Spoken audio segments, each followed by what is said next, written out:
So next concept we have to learn is write down the term atomic number. अगला term लिखेंगे atomic number.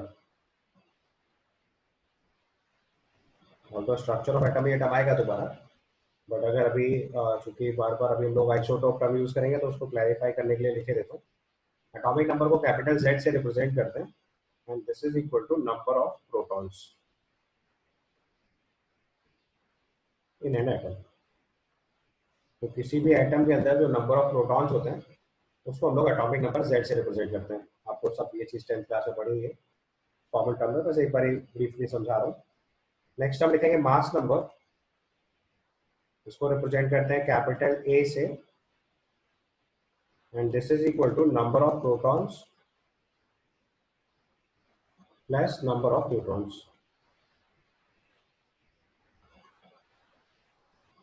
Proton और neutron के numbers का जो sum होता है that is your mass number. ठीक है. तो अभी यहाँ पे हमें एक टेक्निकल टर्म यूज करना है आइसोटोप. तो आइसोटोप की कंडीशन क्या होती है, एटॉमिक नंबर सेम होगा और मास नंबर डिफरेंट होगा. तो आइसोटोप के केस में लिखो isotopes have same atomic number but different mass number.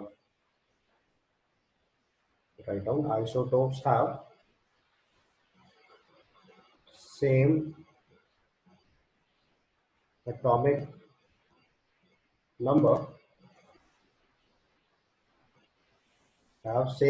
number but different mass number.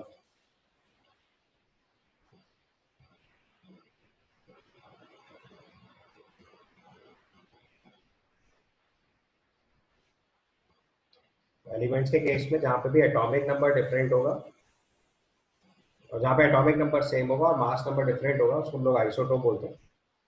इसका एग्जांपल लिखना है तो हाइड्रोजन के आइसोटोप जानते हो आप लोग 1H1, 1H2 and 1H3. Protium, deuterium and tritium, ये आपके हाइड्रोजन के आइसोटोप्स हो गए.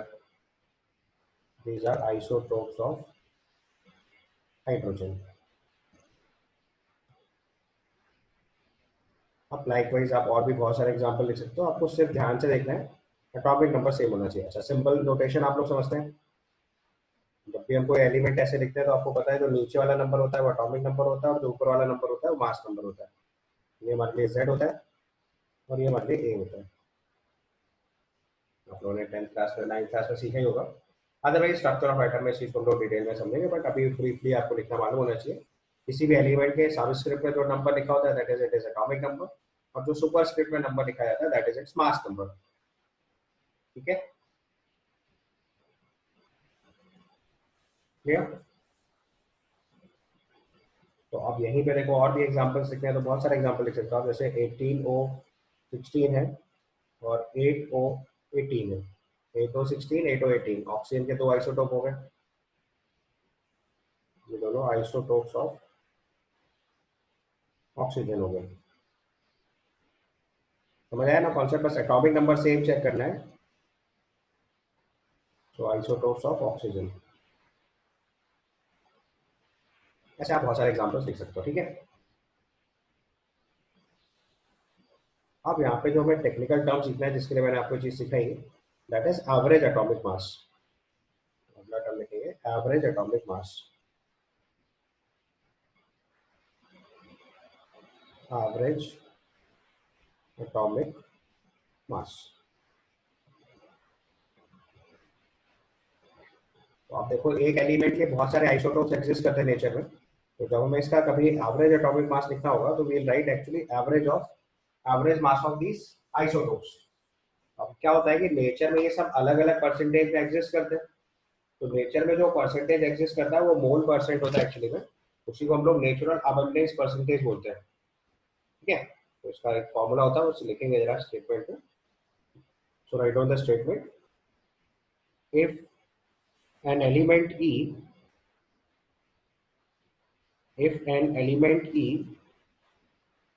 have two isotopes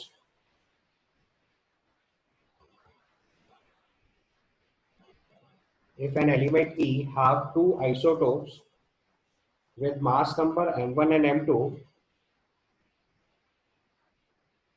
with mass number M1 and M2,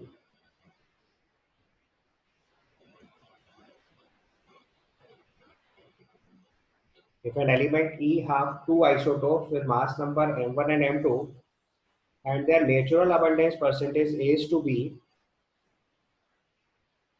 and their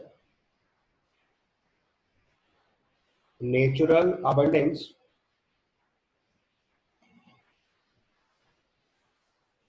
natural abundance का मतलब होता है नेचर में जिस परसेंटेज में एग्जिस्ट कर रहे हैं, तो नेचर में वो जिस परसेंटेज में एग्जिस्ट करेगा वो एक्चुअली में मोल रेशियो होगा. So there natural abundance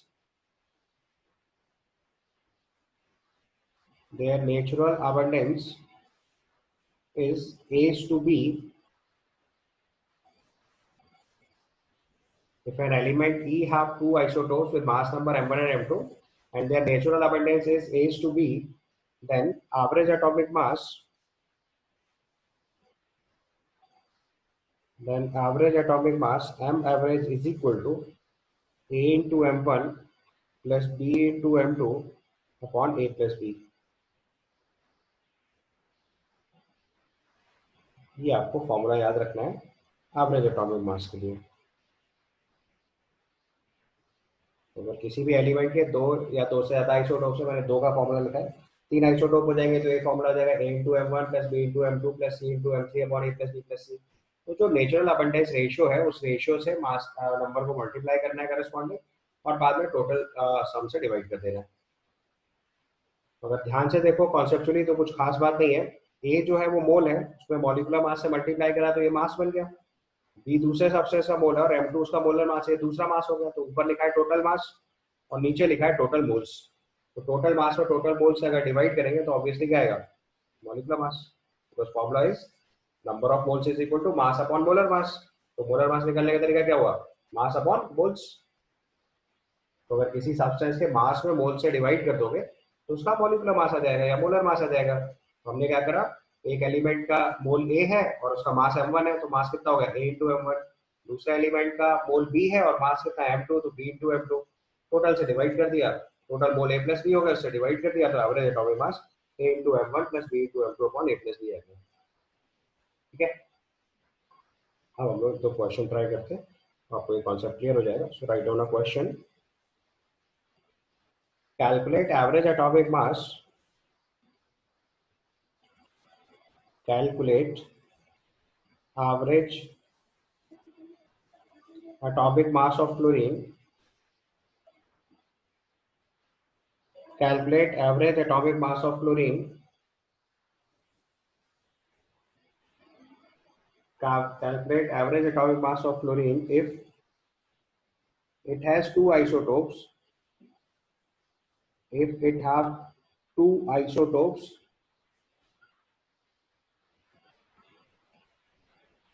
17Cl35 and 17Cl37 with natural abundance of with natural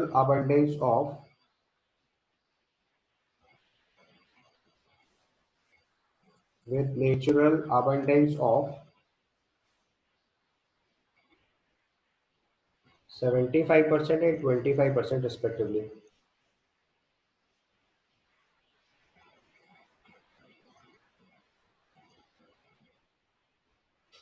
Calculate average atomic mass of fluorine if it has two isotopes 17Cl35 and 17Cl37 with natural abundance of 75% and 25% respectively. अगर इसको solve करेंगे तो simply formula लगाना है average atomic मास. आपके पास देखो दो isotope है, एक 17Cl35 एक 17Cl37. ठीक है. उनके परसेंटेजेस दिए हुए 75 25, तो रेशियो हो गया 75:25. तो फॉर्मूला हो गया 35 into 75 plus 37 into 25 by 75 plus 25. इसको सॉल्व करेंगे तो 35.5 आएगा. और आप सब जानते हो हम क्लोरीन का एटॉमिक मास 35.5 यूज करते हैं. इसीलिए यूज करते हैं क्योंकि क्लोरीन के दो आइसोटोप एक्सिस्ट करते हैं और उनका नेचुरल अबंडेंस रेशियो 75% 25% नेचर में है, तो उनका एवरेज एटॉमिक मास 35.5 आ जाता है. Clear. Question. The question is boron occurs in two isotopes, boron 10 and boron 11. The atomic mass of naturally occurring element is reported as 10.82 AMU. Find the percentage of boron 10 in the naturally occurring boron. तो फिर से आपको average atomic मास का formula apply करना है. अभी हम assume कर लें कि हमारे पास जो बोरॉन 10 इज टू बोरॉन 11 है नेचर में, वो let say A is to 100 minus A है. क्योंकि हमें परसेंटेज कैलकुलेट करना है, तो हम बोरॉन 10 और बोरॉन 11 का जो रेशियो है उसको let say A is to 100 minus A assume कर लेते हैं. ठीक है, because we are going to calculate percentage, so we have taken it as A is to 100 minus A. Okay, अब आप सीधे M एवरेज का फॉर्मूला अप्लाई कर दो. So average atomic mass is equal to A into F1 plus B into F2 upon A plus B. वही formula लगाएंगे. So it is A into 10 plus 100 minus A into 11 divided by A plus 100 minus A. Average atomic मास का formula लगा रहे हैं A into 10 पहले वाले isotope के लिए, दूसरे वाले के 100 minus A into 11 divided by A plus 100 minus A. ठीक है, और ये वैल्यू हमें क्वेश्चन के हिसाब से दे रखी है 10.82. यहां से सॉल्व करके आपको A बताना है कितना आ रहा है. This value is given to you 10.82. यहां से सॉल्व करके A निकालना है. अगर आप में से किसी ने करा हो तो डायरेक्ट आंसर बता दो, otherwise I can wait for a minute. उसको फर्दर सॉल्व करेंगे तो ये सॉल्व होके आपका 18 आ जा रहा है. ये आपका आंसर होगा. ठीक है, सो ये concept clear. A comes out to be 18. Now move to the next concept. बिल्कुल आइडेंटिकली हम सब्सटेंस का एवरेज मॉलिक्यूलर मास निकाल सकते हैं. तो अगला कॉन्सेप्ट लिखेंगे average molecular mass. Average molecular mass. Now the difference is कि एलिमेंट्स जो नेचर में एग्जिस्ट करते हैं अपने आइसोटोप्स में, उनका नेचुरल अबंडेंस परसेंटेज होता है वो ऑटोमेटिकली मोल परसेंटेज होता है. But in case of molecules या in case of the mixtures, हम सब्सटेंसेस को मिक्स कर सकते हैं मास रेशियो में भी और मोल रेशियो में भी. तो यहाँ पे सॉल्व करते टाइम मोल रेशियो यूज करना होता है, बस इतना सा ध्यान रखना है. ठीक है, यहाँ पे सॉल्व करते टाइम मोल रेशियो लिखना होता है. तो आप पहले इसका जरा टेक्निकल टर्म लिख लो. Write down, if in a mixture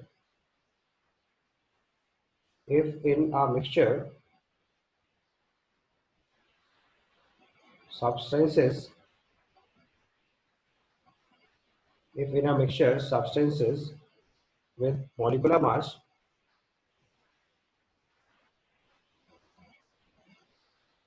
if in a mixture substances with molecular mass m1 m2 and m3, आप दो भी ले सकते हो, उससे कोई फर्क नहीं पड़ता. आप जितने चाहे उतने case low.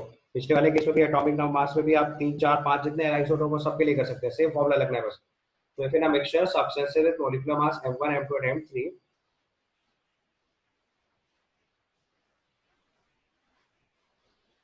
if in a mixture substances with molecular mass m1 m2 and m3, mole ratio is, if in a mixture substances with molecular mass m1 m2 and m3, mole ratio is A is to B is to C respectively. Mole ratio is A is to B is to C respectively. तो यहाँ जो एक बात ध्यान रखनी है वो ये है कि मोल रेशियो लिखना होता है. कई बार क्वेश्चन में मास रेशियो लिखा होगा तो पहले उसे मोल में कन्वर्ट करेंगे. मोल मास में मोलर मास से डिवाइड करके पहले मोल रेशियो बनाएंगे. सो मोल रेशियो निकालना होता है. अगर मोल रेशियो डायरेक्ट क्वेश्चन में गिवन है तो अच्छी बात है, नहीं गिवन है तो मोल रेशियो लिखना होता है. So mole ratio is A is to B is to C respectively. Then average molecular mass is equal to A into m1 plus B into m2 plus C into m3 divided by A plus B plus C. इनको same procedure जो पहले लगाया. Atoms के case में natural abundance percentage सीधे ही mole ratio होता है. Mixtures के केस में सीधे मास रेशियो की जगह मोल रेशियो लेना होता है. तो यहाँ पे मोल रेशियो पहले से ही डिफाइन करना पड़ेगा. तो जो एवरेज मॉलिक्यूलर मास यहाँ पे सॉल्व होके आएगा, this comes out to be A into m1 plus B into m2 plus C into m3 upon A plus B plus C. ठीक है, ये आपका फॉर्मूला हो गया एवरेज मॉलिक्यूलर मास निकालने के लिए। Clear? Now write on a question. Calculate average molecular mass of air if air consists of nitrogen and oxygen in a mole percentage of 80% and 20% respectively. तो सिंपली फॉर्मूला लगाना है। आपको पता है इसमें एयर जो है नाइट्रोजन और ऑक्सीजन का कॉम्बिनेशन है। तो अगर हम एवरेज मॉलिक्यूलर मास लिखेंगे तो नाइट्रोजन का परसेंटेज 80 है और मोलर मास नाइट्रोजन का 28। 40 मत लगाइएगा, N2 होता है एयर में nitrogen, not N। So it is 20, 80 into 28 plus 20 into 32, क्योंकि ऑक्सीजन प्रेजेंट होता है O2 फॉर्म में। और टोटल कितना हो गया 80 plus 20। इसको सिंप्लीफाई करेंगे तो आपका एवरेज मॉलिक्यूलर मास आ जाएगा। This comes out to be 28.8 I think. करा किसी ने solve? So 28.8. So this comes out to be 28.8। तो इसको हम लोग 28.8 यूनिट भी लिख सकते हैं। तो यूनिट लिखोगे तो ये एक मॉलिक्यूल का मास हो गया, और ग्राम्स में लिखेंगे तो ये एक मोल का मास हो गया। तो यूनिट आप अपनी चॉइस से लिख सकते हो। 28.8 यू लिखोगे तो ये एक सब्सटेंस का मास हो गया, एक यूनिट का मास हो गया, और ग्राम्स में लिख देंगे तो ये एक मोल का मास हो गया। तो इट डिपेंड्स, आप दोनों यूनिट लिख सकते हो। 28.8 यूनिट लिखोगे तो इससे अगर हम एयर का एक मॉलिक्यूल कंसीडर करेंगे तो उसका एवरेज मॉलिक्यूलर मास आ गया, और अगर इसको ग्राम्स में लिख देंगे तो एक मोल एयर का मास आ जाएगा। ठीक है, clear? So another question, a gaseous mixture is composed of equal number of moles of CH4, C2H6 and C2H2. Determine the average molecular mass of the mixture in ABU. फिर से देखो सेम फॉर्मूला अप्लाई करना है। आपके पास CH4 है, इसका molecular mass निकालोगे तो 16 आएगा। C2H6 है, इसका मॉलिक्यूलर मास कैलकुलेट करोगे तो ये 30 आएगा। और तीसरा सब्सटेंस है C2H2, इसका मॉलिक्यूलर मास कैलकुलेट करेंगे तो 26 आएगा। तीनों के मोल्स अगर हम ए कंसीडर कर लें, मोल्स लेट से ए और तीनों इक्वल मोल्स ले लें, तो यहाँ पे एवरेज मॉलिक्यूलर मास का फॉर्मूला अप्लाई करेंगे अगर हम, तो this comes out to be A into 16 plus A into 30 plus A into 26 divided by A plus A plus A, which is 3A simply। इसको सॉल्व करेंगे तो this comes out to be 24 ABU, या short में कभी कभी 24 U भी लिख सकते हैं। यूनिफाइड मास या एटॉमिक मास, यूनिट दोनों बातें सेम होती है numerically, there is no difference. Clear? So next concept we will introduce is ideal gas equation. This is very important concept of mole concept। अगला टर्म लिखते हैं हम लोग ideal gas equation। ideal gas equation, अगर simple term में आपको ideal gas समझना हो, ऑल्दो ये पूरा एक चैप्टर, अभी हम लोग नेक्स्ट लेवल पे एक चैप्टर पढ़ेंगे गैसेस स्टेट, वहाँ पे हम लोग पूरा डिटेल पढ़ेंगे आइडियल गैस क्या होता है, ये इक्वेशन वहाँ फिर से आएगी। बट इस इक्वेशन का चूंकि मोल्स में बहुत कॉमनली यूज है, इसलिए आपको बता रहा हूँ। तो यहाँ पे बस एक टर्म समझ लेना है। अगर आपको क्विकली समझना है कि आइडियल गैस क्या होता है, तो आपको सिंपली बताऊँ तो नेचर में कोई भी गैस नहीं एग्जिस्ट करती जिसको आइडियल गैस बोला जाए। ये थ्योरेटिकल कॉन्सेप्ट है। आइडियल गैस ऐसी गैस को बोला जाता है जिसको हम लिक्विफाई नहीं कर सकते। तो अगर सिंपल टर्म में लिखना है तो यहाँ पे लिख लो आइडियल गैस। डिटेल इसका हम लोग गैस स्टेट के चैप्टर में पढ़ेंगे। अभी सिर्फ इक्वेशन सीखनी है क्योंकि हमें मैथमेटिकली मोल कॉन्सेप्ट डील करना है। So ideal gas can not be liquefied.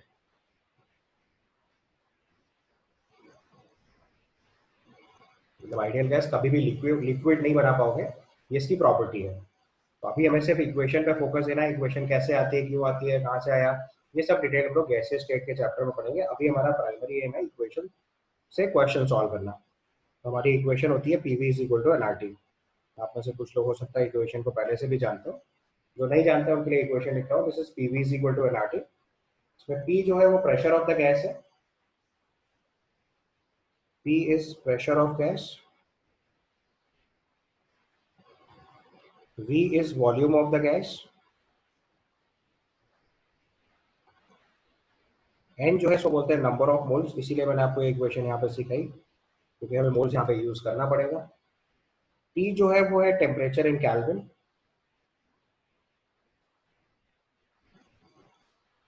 ये इसी को एब्सोल्यूट टेम्परेचर बोलता है। आप जानते हो टेम्परेचर को हम लोग डिग्री सेल्सियस, डिग्री फ़ारेनहाइट और केल्विन 3 स्केल में मेजर कर सकते हैं। तो यहाँ पे जो टेम्परेचर प्लेस करना है वो केल्विन स्केल वाला प्लेस करना है। और यहाँ पे R जो है इसको बोलते हैं universal gas constant. This R is referred as universal gas constant, मतलब गैस कोई भी हो पूरे यूनिवर्स में उसके सबके लिए कांस्टेंट R फिक्स होगा, ये चेंज नहीं होता। This is called universal gas constant. देखो वैसे तो बहुत सिंपल इक्वेशन है, majority of you will be able to solve the question, but इसकी जो ट्रिक है वो ये है कि इसमें यूनिट्स का बहुत ध्यान रखना होता है। देखो पढ़ते हम लोग यूनिट्स एंड डायमेंशन फिजिक्स में है, बट यूनिट्स का सबसे ज्यादा टेंशन जो है वो केमिस्ट्री में रहता है, क्योंकि यहाँ पे बहुत सारी ऐसी यूनिट्स हैं जो नॉन ट्रेडिशनल होती है, जो बहुत कॉमनली यूज होती है, तो इसलिए उसको बहुत ध्यान देना है। हमारी आइडियल गैस इक्वेशन है PV is equal to NRT. इस इक्वेशन में पी जो है वो प्रेशर ऑफ द गैस है, वी जो है वो वॉल्यूम ऑफ द गैस है, एंड नंबर ऑफ मोल्स है, टेम्परेचर जो है वो टी है वो हमें केल्विन स्केल पे लिखना है, और इसमें आर जो है उसको हम लोग बोलते हैं यूनिवर्सल गैस कांस्टेंट। आर जो है उसको बोलते हैं यूनिवर्सल गैस कांस्टेंट। अब देखो इस इक्वेशन में जो मेन बात है वो ये है कि प्रेशर, वॉल्यूम और टेम्परेचर की यूनिट्स बदलने के साथ आर की वैल्यू चेंज हो जाती है। तो आपको यूनिट्स के साथ इसको ठीक से लर्न करना है, तो मैं आपको वन बाय वन बता रहा हूँ। अब इसको एक टेबुलर फॉर्म में नोट डाउन कर लो, it will help you a lot. तो हमारे पास एक टर्म है प्रेशर, एक टर्म है वॉल्यूम, एक टर्म है मोल, एक टर्म है टेम्परेचर और एक टर्म है आर। 5 टर्म हमें बार बार यूज करने हैं। तो सबसे पहले यूनिट अगर हम प्रेशर को एटमॉस्फेयर यूनिट में यूज करेंगे, इंटर कन्वर्जन भी सब सिखाऊंगा मैं आपको एक एक करके, पहले आपको प्रॉपर्ली बस नोट डाउन कर लेना है। तो हमारे पास प्रेशर एटमॉस्फेयर में लिखा,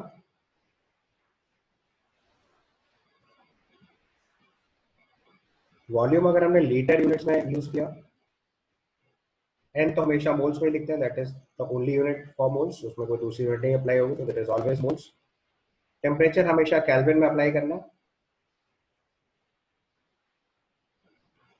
temperature in the scale of kelvin. तो यहाँ पे जो आर की वैल्यू आती है that is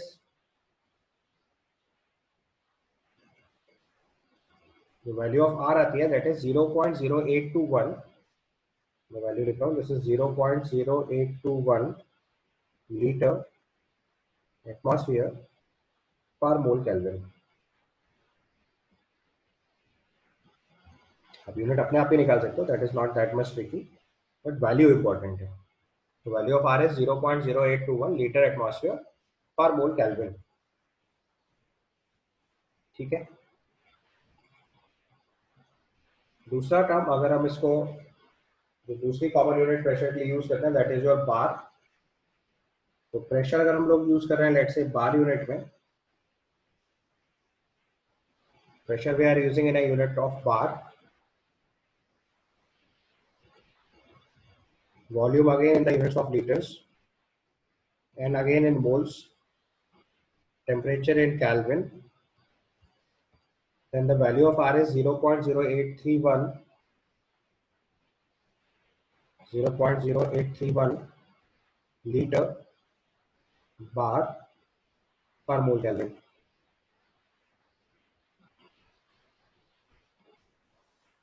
And the third unit अगर हम इसकी SI units यूज कर रहे हैं तो pressure in the unit of newton per metre square, या फिर इसी को पास्कल भी बोल सकते हैं, volume in the units of metre cube, and in the units of moles, temperature in the units of Kelvin, then this value is 8.31 joules per mole Kelvin. And this unit is 8.31 joules per mole Kelvin. So these are some common units जो हम लोग बार बार use करेंगे, एक बार note down कर लीजिए। अब देखो एक यूनिट और हम लोग आर की यूज करते हैं, वहाँ लिखे देता हूँ अभी, ऑल्दो इस चैप्टर में नीडेड नहीं है, तो थर्मोडायनेमिक्स हम लोग कॉमनली यूज करेंगे तो वो भी लिखे देता हूँ यहाँ पे। we may use one more value of r, अगर कभी क्वेश्चन में पूछ लिया जाए तो r इज इक्वल टू 1.98, या कभी कभी इसको अप्रोक्सीमेटली 2 यूज कर लेते हैं, तो it is 2 calorie per mole kelvin. मतलब अगर कभी आपको जूल्स को कैलोरी में कन्वर्ट करके लिखना हुआ we can write it as 2 calorie per mole kelvin. ठीक है, एग्जैक्ट सॉल्व करना होगा तो 1.98, अदरवाइज अप्रोक्सीमेटली 2 कैलोरी से क्वेश्चन सॉल्व किया था। We may write 1.98 but we solve it always with 2 calorie per mole kelvin. अब देखो यहाँ पे एक इंपॉर्टेंट टर्म आता है जिसके लिए मैंने आपको इतनी बात सिखाई, this is called STP. So write down the term STP.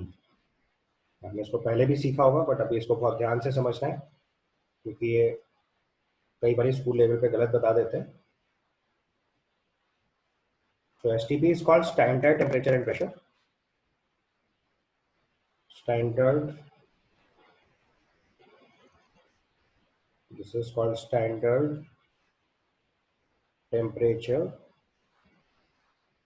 and pressure. यहाँ पे जो स्टैंडर्ड टेम्परेचर होता है दैट इज 273 केल्विन, या उसी को 0 डिग्री सेल्सियस बोल सकते हैं आप। सो स्टैंडर्ड टेम्परेचर जो है दैट इज 0 डिग्री सेल्सियस और 273 kelvin.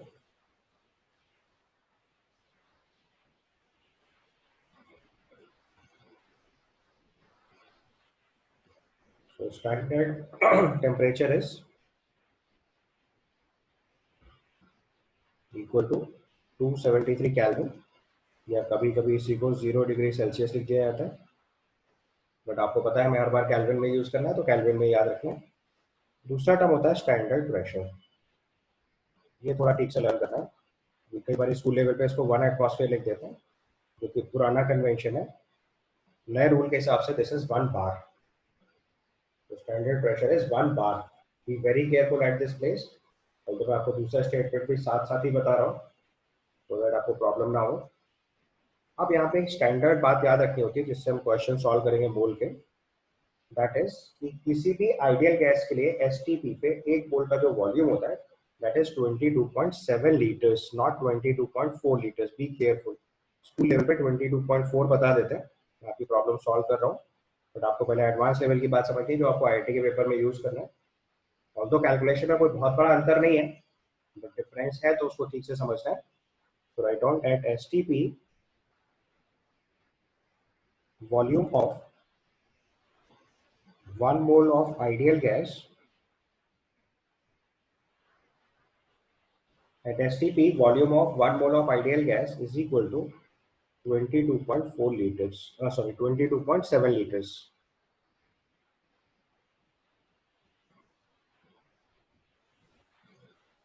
So at STP, volume of 1 mole of ideal gas is 22.7 liters. ठीक है, आप चाहेंगे तो अभी सॉल्व करके पीवी इक्वल टू एनआरटी से हम इसे वेरीफाई कर सकते हैं। ठीक है, and at the same time दूसरी बात भी लिख लेनी है सो दैट आपको कंफ्यूजन ना रहे। मैं दूसरा पॉइंट भी यहीं साथ में लिख के दे रहा हूँ।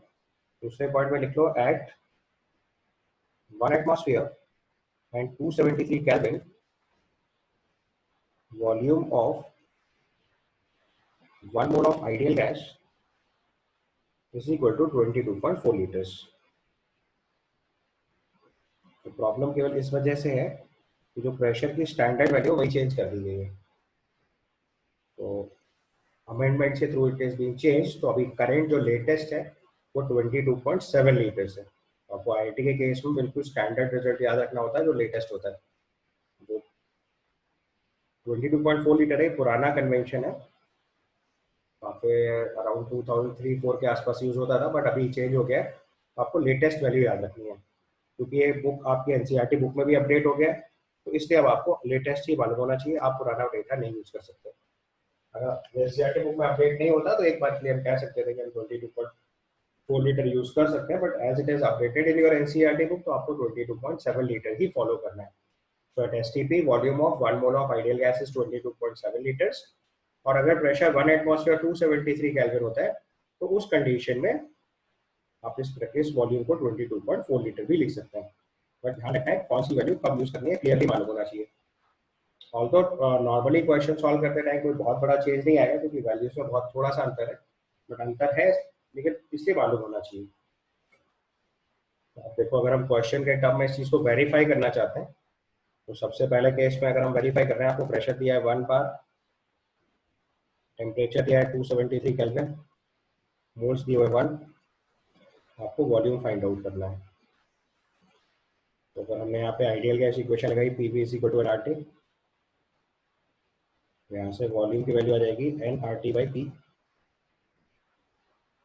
नंबर ऑफ मोल्स 1, आर की वैल्यू पे ध्यान देना है, आर की वैल्यू यूज करेंगे 0.0831, क्योंकि प्रेशर हम लोग बार में यूज कर रहे हैं।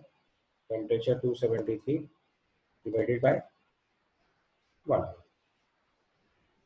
इसको सॉल्व करके लाएंगे तो ये आपका सॉल्व होकर वैल्यू आनी चाहिए 22.7 लीटर्स या 22.71 के आसपास आएगा। आपने से कोई चाहे तो प्रॉपरली वेरीफाई करके देख लो आंसर तक। अब इसके बाद दूसरा केस भी वेरीफाई कर लेना है। तो मैंने एक केस वेरीफाई करा, दूसरा केस भी वेरीफाई कर सकते हो सेम प्रोसीजर से। आपको pressure 1 atmosphere, temperature 273 kelvin, mole 1 और वॉल्यूम कैलकुलेट करके देख लेना है, तो ये दूसरा रिजल्ट भी वेरीफाई हो जाएगा। अब ये चीज़ आप 1 atmospheric pressure, temperature 273 kelvin, mole 1 के लिए वॉल्यूम वेरीफाई करोगे तो it comes out to 22.4 litre. तो 1 bar 273 kelvin which is your STP, it is 22.7 litres, and 1 atmosphere 273 Kelvin is 22.4 liters। ठीक है, अब देखो यहाँ पे आपको थोड़ी कन्वर्जन यूनिट सीखनी है वन बाय वन, फिर हम लोग बाकी बातों पे आते हैं, ताकि पहले आपको क्लियर समझ आए, क्योंकि आपको समझ आ गया कि पूरा क्वेश्चन हमेशा यूनिट से सॉल्व होगा। तो जब तक हमें क्लियरली यूनिट्स नहीं मालूम होंगी तब तक हम प्रॉब्लम में रहेंगे। मैं आपको वन बाय वन सारी यूनिट सिखा रहा हूँ जो हम लोग कॉमनली यूज करेंगे। तो सबसे पहले टर्म लिखते हैं टेम्परेचर। तो टेम्परेचर के लिए हम लोग 3 यूनिट्स यूज करते हैं। एक होता है डिग्री सेल्सियस, एक होता है डिग्री फ़ारेनहाइट और एक होता है kelvin. Be careful, degree kelvin नहीं होता है। We have 3 different units in which we are measuring temperature, degree celsius, degree fahrenheit and kelvin. ठीक है, क्लियर? अब इन तीनों यूनिट्स का रिलेशन पहले दिमाग में सेट करना है। तो पहले मैं आपको थोड़ा कंपैरेटिव रिजल्ट्स बताता हूँ तीनों रिलेशंस का। तो ऑल ऑफ अस नोस के टेम्परेचर जो है वो हीटिंग या कूलिंग को मेजर करने के लिए यूनिट है। कितनी सब्सटेंस में हीट कंटेंट है उसको मेजर करने के लिए हम लोग टेम्परेचर यूज करते हैं। तो आपको पता है कि कोई भी इवेंट अगर फिक्स कर दी जाए, लेट्स से वाटर का फ्रीजिंग पॉइंट है और वाटर का बॉइलिंग पॉइंट है, तो वाटर के फ्रीजिंग पॉइंट से वाटर के बॉइलिंग पॉइंट तक जाने के लिए जो हीट है वो तो बराबर प्रोवाइड करनी पड़ेगी, चाहे आप टेम्परेचर सेल्सियस में मेजर करो, चाहे फ़ारेनहाइट में मेजर करो, चाहे केल्विन में मेजर करो। तो दैट मीन्स अगर हम कोई 2 इवेंट फिक्स कर दें तो उनके बीच में जो हीट सप्लाइड होगी वो फिक्स हो जाएगी।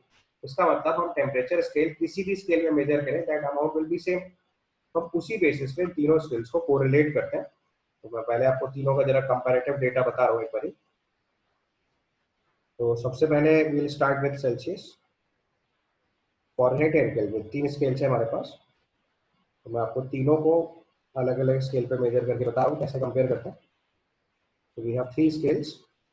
सेल्सियस में देखो आपको पता है कि वाटर का जो फ्रीजिंग पॉइंट होता है दैट इज 0 डिग्री सेल्सियस, और वाटर का जो बॉइलिंग पॉइंट होता है दैट इज 100 डिग्री सेल्सियस। और इस थर्मामीटर में टोटल 100 कॉलम्स होते हैं। ये जो है वो फ्रीजिंग पॉइंट ऑफ वाटर है,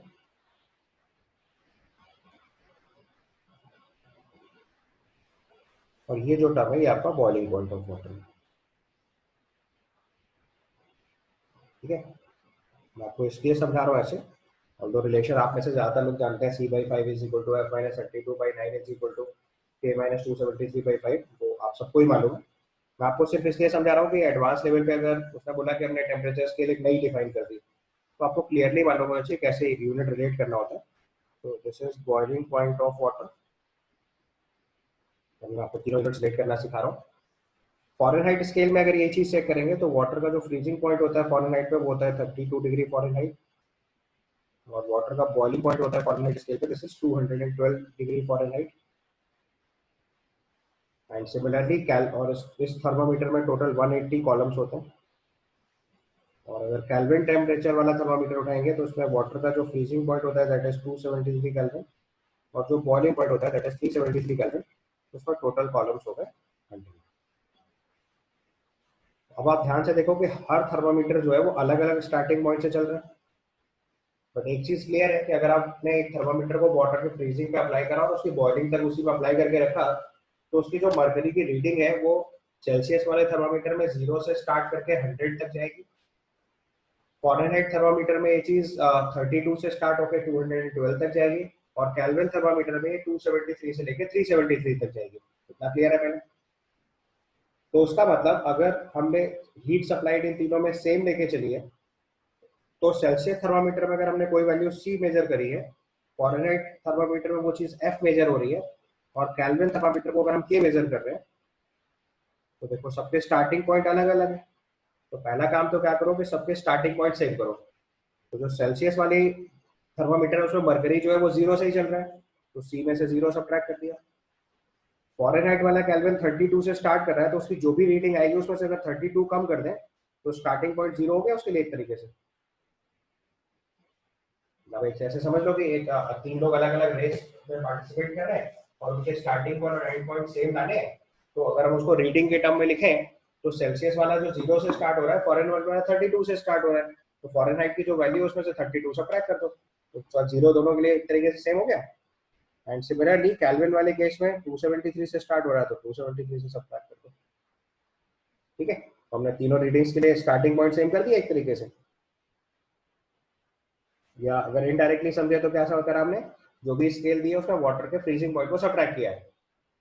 अब नेक्स्ट स्टेप क्या हो रहा है, जितनी देर में सेल्सियस थर्मामीटर में रीडिंग 100 पहुंचेगी, उतनी ही देर में फॉरेनहाइट थर्मामीटर में रीडिंग कितनी पहुंचानी है, 180।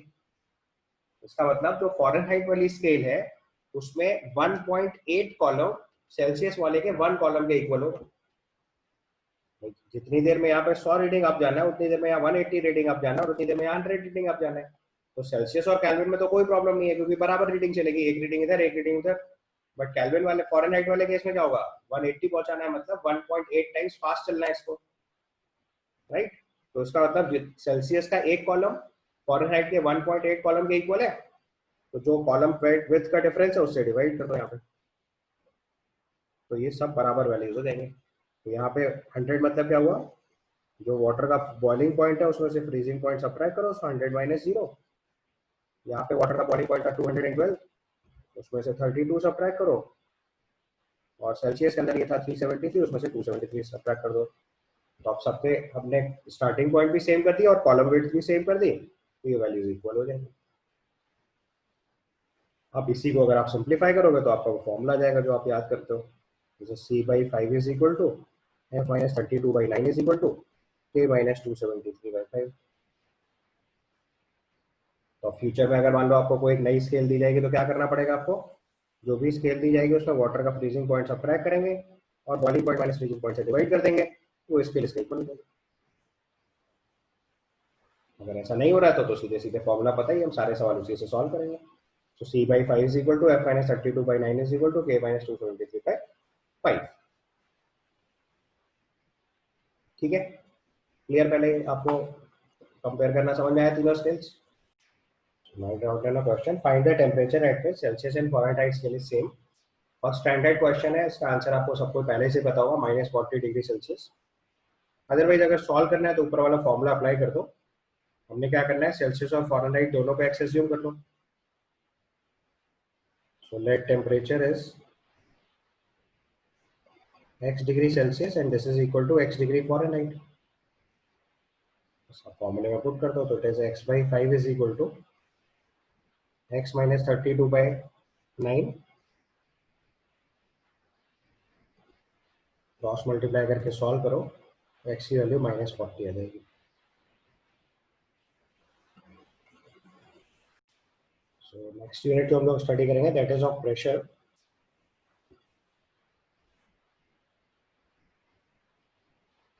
तो प्रेशर मेजर करने के लिए जो डिवाइस यूज करते हैं उसको बोलते हैं barometer. The device we use to measure the pressure is barometer, and at this side में आपने डायग्राम बनाया हुआ है,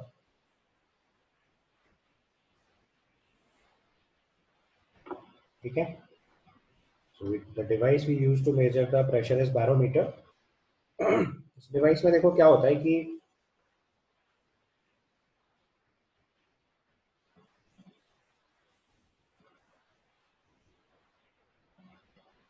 उसमें मरकरी फिल करना होता है।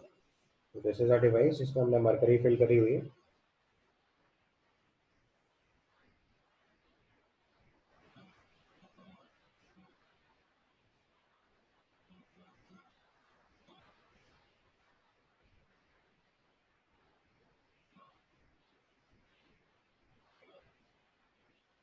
ठीक है,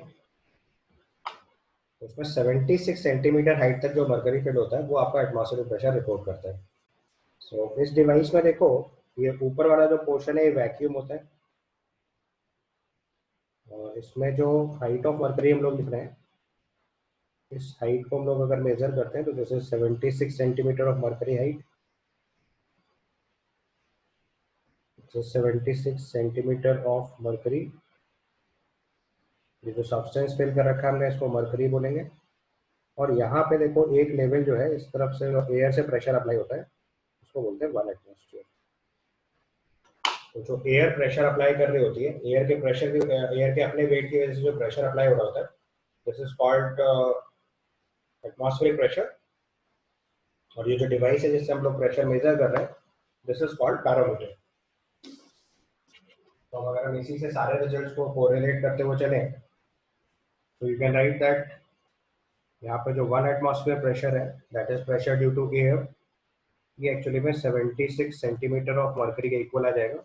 बगल वाले डायग्राम से आप इस चीज़ को समझ सकते हो, एडजस्टेंट डायग्राम से। तो 70 सेंटीमीटर ऑफ मरकरी की वजह से जो प्रेशर यहाँ पे अप्लाई हो रहा है वो, और जो यहाँ पे एयर की वजह से प्रेशर अप्लाई हो रहा है वो दोनों सेम है। सेम कैसे पता चल रहा है? क्योंकि अगर प्रेशर में डिफरेंस होता तो लिक्विड का लेवल ऊपर नीचे हो जाता, बट लिक्विड का चूंकि एक ही लेवल है तो इट कन्फर्म्स कि जो प्रेशर है वो एग्जैक्टली एटमॉस्फेरिक प्रेशर है। ठीक है, जो प्रेशर है वो एग्जैक्टली एटमॉस्फेरिक प्रेशर है। समझ आ गया क्वेश्चन? ये जो height of the mercury column है 76 सेंटीमीटर, उसकी वजह से जो प्रेशर अप्लाई हो रहा है और जो एटमॉस्फेरिक प्रेशर है वो दोनों वैल्यू सेम है। That's why we can write 1 atmosphere is equal to 76 centimetre of mercury pressure.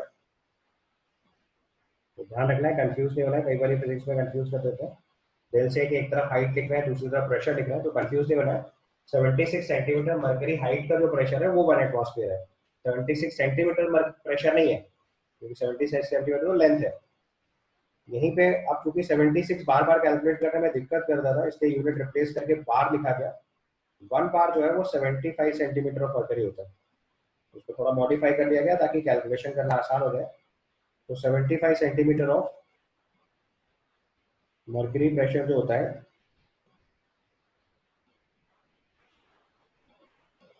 This is actually 1 बार। ठीक है,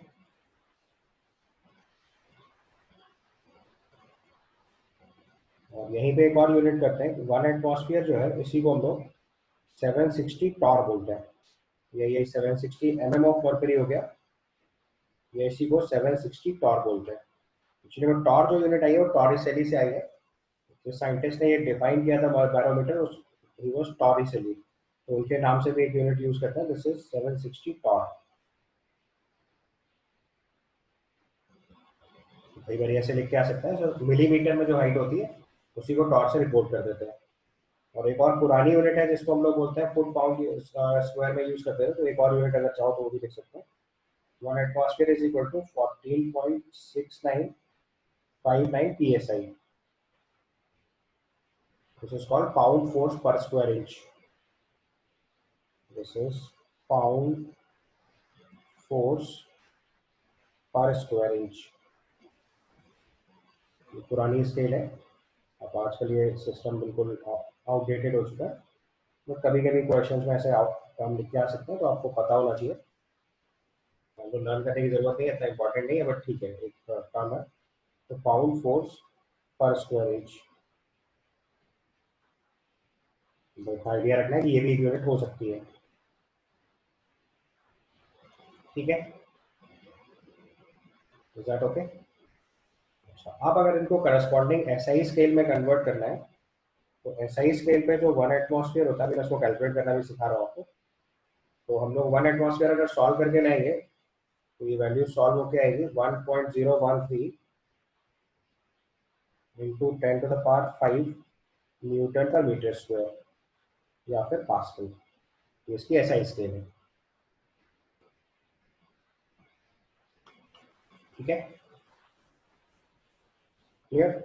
और अगर इसी को बार से कभी भी रिलेट करना पड़ेगा तो 1 एटमॉस्फेयर इज इक्वल टू 1.013 बार। और दूसरी स्केल यूज करेंगे 1 बार, तो ये सीधे सीधे 1 into 10⁵ Newton per metre square आ जाएगा। ये इसी को पास्कल भी लिख सकते हैं। और अगर इसको करस्पॉन्डिंग एटमॉस्फेयर में लिखना है तो दिस इज 0.987 एटमॉस्फेयर। ये हमारी कॉमन कन्वर्जन है जो हम लोग प्रेशर के लिए यूज करेंगे। ठीक है, दूर से तो अभी मैं आपको सॉल्व करना भी सिखा दूंगा, एक मिनट रुक जाइए बस। ठीक है, तो अगर इसे हमें सॉल्व करना है तो उसके लिए एक फॉर्मूला मालूम होना चाहिए, हम लोग फिजिक्स में यूज करते हैं। Pressure due to liquid height, H height of liquid, मतलब फिजिक्स में पढ़ोगे इस चीज को। Pressure due to H height of liquid is equal to H rho g होता है। यहाँ पे रो जो है वो डेंसिटी ऑफ द लिक्विड होती है।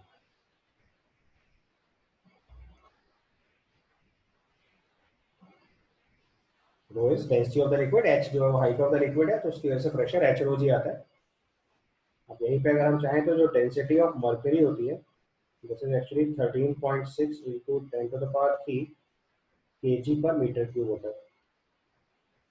There is no need to learn this data, mostly question में गिवन होगा। मैं आपको सिर्फ वेरीफाई करके दिखा रहा हूँ 1 एटमॉस्फेरिक प्रेशर, इसलिए आपको वैल्यू लिख के दिखाई है। अब अगर आप में से कोई सॉल्व करना चाहता है 1 एटमॉस्फेरिक प्रेशर, तो आपको पता है वो 76 सेंटीमीटर की वजह से प्रेशर है। तो अगर आपको उसको ऐसा ही स्केल में कैलकुलेट करना है तो आप निकाल सकते हैं। Pressure due to pressure due to pressure due to 76 centimetre of mercury height, pressure due to 76 centimetre of mercury height अगर हमें निकालना है तो this P is equal to, height हो गई 76 इंटू 10⁻⁻² मीटर्स, डेंसिटी हो गई 13.6 इंटू 10⁻³ kg पर मीटर क्यूब, और जी की वैल्यू आप सब जानते हैं 9.8 मीटर पर सेकेंड स्क्वायर। इसको अगर आप सॉल्व करेंगे तो ये वैल्यू सॉल्व होकर आ जाएगी 1.013 into 10⁵ Newton per metre square, और इसी को हम लोग 1 एटमॉस्फेयर बोलते हैं। सिमिलरली अगर आप pressure due to 75 centimetre of mercury निकालेंगे तो उसी को 1 बार बोलते हैं। आप इनकी कैलकुलेशंस वेरीफाई कर सकते हो, आपको जो भी टर्म चेक करना हो आप चेक कर सकते हो। अदरवाइज हम लोग सिंपली यूनिट कन्वर्जन में इसको यूज करेंगे। तो pressure due to 75 centimetre of mercury अगर लिखेंगे, pressure due to 75 centimetre of mercury, 75 centimetre of mercury height अगर ये निकालेंगे तो फिर से same formula 75 into 10⁻⁻² into 13.6 into 10⁻³ into 9.8, उसको सॉल्व करके लाएंगे तो ये वैल्यू आ जाएगी 1 into 10⁵ Newton per metre square. Simple calculation है, आप दोनों डेटा वेरीफाई कर सकते हो।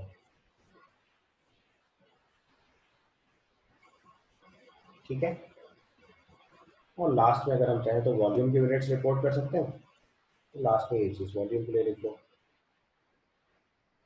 Volume unit simple common units है। वॉल्यूम की ऐसा यूनिट 1 मीटर की होती है, तो 2-3 यूनिट्स हम लोग यूज करते हैं, उनको बस एक बार ध्यान से देख लो, क्योंकि हम लोग अपने केमिस्ट्री में वॉल्यूम लीटर्स मिलीलीटर्स में यूज करते हैं, और जो ऐसा यूनिट है वो मीटर क्यूब है, तो उसका रिलेशनशिप देना है। तो 1 मीटर क्यूब जो होता है वो होता है 1000 लीटर्स। ठीक है, right, 1 metre cube is 1000 litres, और 1 सेंटीमीटर क्यूब जो होता है that is 1 ml। 1 centimetre cube is 1 ml। अगर एक और यूनिट यूज करें तो 1 लीटर जो होता है this is actually equal to 1 decimetre cube, या इसी को 1000 ml लिख सकते हैं। ये हमारी वॉल्यूम यूनिट कन्वर्जन है जो हम लोग कॉमनली यूज करेंगे। तो एक और कॉन्सेप्ट हम लोग यहाँ पे यूज करते हैं, this is called normal temperature and pressure, इसको शॉर्टकट में बोलते हैं NTP. Other concept is NTP, this is referred as normal temperature and pressure. तो देखो, अगर आप एग्जैक्टली समझना चाहते हो कि इसमें क्या डिफरेंस है एसटीपी से, तो अगर आपको अपने क्वेश्चन सॉल्व करने के एंगल से देखें तो एनटीपी और एसटीपी एक ही बात होती है आपके लिए, क्योंकि ये टर्म जो है वो लेबोरेटरी के हिसाब से डिफाइन करते हैं। जैसे हमने स्टैंडर्ड टेम्परेचर बोला 0 डिग्री सेल्सियस, स्टैंडर्ड प्रेशर बोला 1 एटमॉस्फेयर। अब आप जानते हो कि पूरे यूनिवर्स में उन्होंने अलग अलग जगह पे लेबोरेटरी बना रखी है। स्पेस में अलग लेबोरेटरी है, अंटार्कटिका में अलग लेबोरेटरी है, बाकी अलग अलग कंट्रीज में अलग अलग लेबोरेटरीज हैं। तो आपको पता है कि सब जगहों पे एसटीपी कंडीशन ला पाना पॉसिबल नहीं होता है, एंड उसमें बहुत ज़्यादा कॉस्ट अननेसेसरी आती है। तो व्हाट वी डू इज कि हम वहाँ उस लैब के लिए एक नया स्टैंडर्ड बना देते हैं जिसको बोलते हैं नॉर्मल टेम्परेचर एंड प्रेशर, जो उस लैब के लिए वैलिड है। तो अगर हमें कभी इंटरनेशनल फोरम पे वही चीज़ बतानी होगी तो हम उस एनटीपी को अपने एसटीपी में कन्वर्ट करके बता देंगे। अदरवाइज केवल अपनी लैब में अगर कम्युनिकेट करना है तो वहाँ सारे लोग जानते हैं एनटीपी हम लोग क्या यूज कर रहे हैं लैब में, तो आप वहाँ पे उस चीज़ को डायरेक्टली यूज कर सकते हैं। So there is no difference. आप जब आप प्रैक्टिकल लेबोरेटरी में कभी पहुंचेंगे या साइंटिफिक कम्युनिटी के साथ काम करना स्टार्ट करेंगे तब आपके लिए एनटीपी और एसटीपी दो अलग अलग बातें हो सकती हैं, क्योंकि आपकी लैब में एनटीपी अलग यूज किया जा सकता है रादर देन एसटीपी, क्योंकि एसटीपी तो पूरे वर्ल्ड के लिए कॉमन है, आईपीसी ने रिकमेंड किया हुआ है, वही फॉलो करना है। बट एनटीपी हम अपनी कन्वीनियंस से सिलेक्ट कर सकते हैं। तो जैसे कुछ जगहों पे room temperature 25 degree Celsius select कर लेते हैं। जिन कंट्रीज में बहुत हाई टेम्परेचर रहता है वहाँ पे 25 डिग्री सेल्सियस ज़्यादा कन्वीनियंट होता है रादर देन 0 डिग्री सेल्सियस। या जहाँ पे बहुत लो टेम्परेचर होता है -20 -30, तो वहाँ और नीचे वाले टेम्परेचर को भी स्टैंडर्ड मान सकते हैं। ऐसे ही प्रेशर के साथ भी है, जहाँ जहाँ पे प्रेशर में बहुत ज़्यादा वेरिएशन है वहाँ थोड़ा बहुत स्टडी की जा सकती है एज पर द नीड। ठीक है, लेकिन अपने लिए आपको कभी भी क्वेश्चन सॉल्व करना है तो आपके लिए एनटीपी और एसटीपी सेम होता है।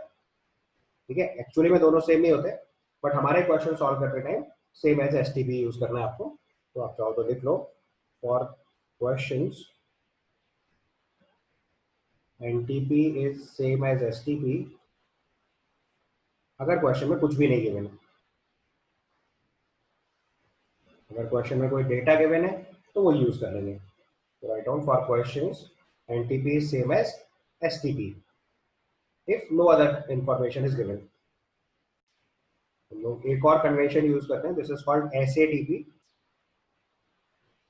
use one more convention, this is called SATP. This is referred as ambient temperature standard ambient temperature and pressure.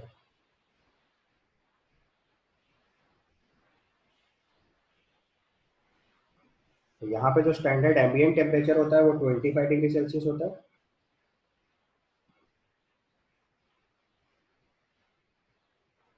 Standard ambient temperature जो होता है that we use as 25 degree Celsius or simply 298 Kelvin, और जो standard ambient pressure होता है that is 1 bar.